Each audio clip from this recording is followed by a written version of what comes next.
কলকাতার উদ্দেশ্যে রওনা দিদি মোদি রওনা দেবেন, কি বলবেন? আসসালামু আলাইকুম, নমস্কার। আমরা প্রত্যেক বছরই যাই, এবছরও যাচ্ছি। আর সবথেকে খুশির ব্যাপার হচ্ছে আমাদের কাউন্সিলর হাসানদা, এখন উনি হাই সাহেব আমাদের হাসান মন্ডল এখানে এসছেন। আমরা যাই, এই বছরও যাচ্ছি, প্রত্যেক বছরই যাবো, যতদিন বাঁচবো। আমরা কিন্তু 21 জুলাই আমরা একটা বছর অপেক্ষা করে থাকি যে আমরা 21 জুলাই আসলে আমরা একটু রং বেরঙ্গি হয়ে আমরা একটু কলকাতার উদ্দেশ্যে যাবো। আর আমরা অপেক্ষা করছি দিদিমণিরা যে কী আদেশ দিচ্ছে, নির্দেশ দিচ্ছে, সেই হিসেবে আমাদের সারা বছর আমাদের চলার পথ শুরু হবে। আচ্ছা, 2026-এ আশা করি নিশ্চয়ই আজকে কোনো আদেশ নির্দেশ থাকবে, সেটা আমরা পালন করব। দাদা, কলকাতা হাইকোর্ট আজকের দিনের জন্য বেশ কিছু পাবন্দি লাঘব করেছে, কি বলবেন সব কিছু নিয়ে? এবং আগামী বছর বলা হচ্ছে মানুষকে ডিস্টার্ব করে যেখানে করা হয় ভিক্টোরিয়া হাউসের সামনে এই ধরনের অনুষ্ঠান করা যাবে না। কিভাবে দেখছেন বিষয়টা? না, দেখুন, কোর্টের কথা তো মানতেই হবে।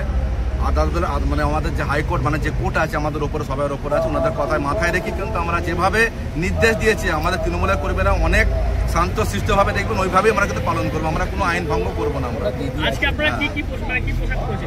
আজকে দেখছেন তো আমাদের যে কালারটা আছে, টমেটো কালার, প্রথমে এটাকে প্রত্যেক বছরই কালার চেঞ্জ করতে হয়, তো এই বছর এই কালারটা করা হয়েছে। दादा, लीग से हटकर जैसे दूसरे तृणमूल कांग्रेस समर्थक एक लिबास में जाते हैं, किंतु आप हर साल कलरफुल ड्रेस में जाते हैं, तो इसके पीछे क्या यूएसपी है, क्या प्रेरणा है?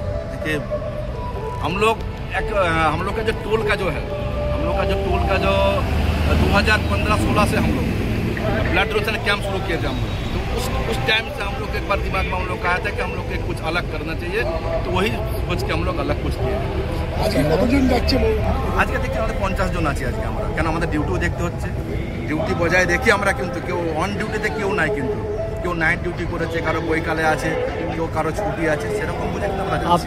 আবার কিছু অংশ এখানে লেবাররা একদম ক্যাম্পে থাকবে, একটা ক্যাম্প হয়েছে, ক্যাম্পেও কিছু ছেলে থাকবে, কিছু ছেলে আমাদেরকে পাঠানো হচ্ছে। আজকে তো পুরো ফ্রি থাকবে। আজকে কেন আমাদের ডানকুনি টোল প্লাজা আমি যতটা দেখেছি, যে কোনো মানে পার্টির কোনো প্রোগ্রাম, শুধু টিএমসি বলে না, বিজেপি হোক, কংগ্রেস হোক, সিপিএম হোক, যখনই কোনো অনুষ্ঠান হয় বড় কলকাতায় হয়, ঠান্ডা লাগানো থাকলে আমরা এমনি টোলটাকে ছেড়ে দেবো। ঠিক আছে।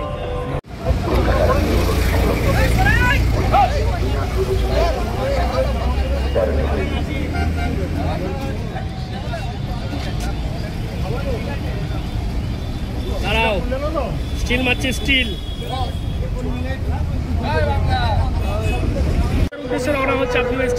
দেখুন, ডানকুনি টোল প্লাজারে আমাদের আইএনটিইউসির শ্রমিক সংগঠনের যেসব ছেলেরা আছে, এরা প্রত্যেক বছরই 21শে জুলাই নয়, শুধু আরও বিভিন্ন যে আমাদের তৃণমূলের যে সমস্ত প্রোগ্রাম থাকে, সমস্ত সেই প্রোগ্রামে এরা একটা আলাদা রকমের একটা আরামবাগ, খানাকুল, এর আগেও আমরা সব দেখেছি।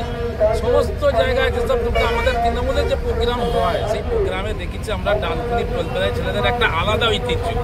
এর একটা সুন্দর একটা ঠিক লেবাসটা একরকম, এক পোশাক রেখে দেখবেন প্রত্যেক অনুষ্ঠানে এরা সেখানে সম্মুখী হয়, এবং দেখতেও ভালো লাগে, একটা সৌন্দর্য লাগে, পার্টির একটা আলাদা একটা সৌন্দর্য একটা বজায় রাখে।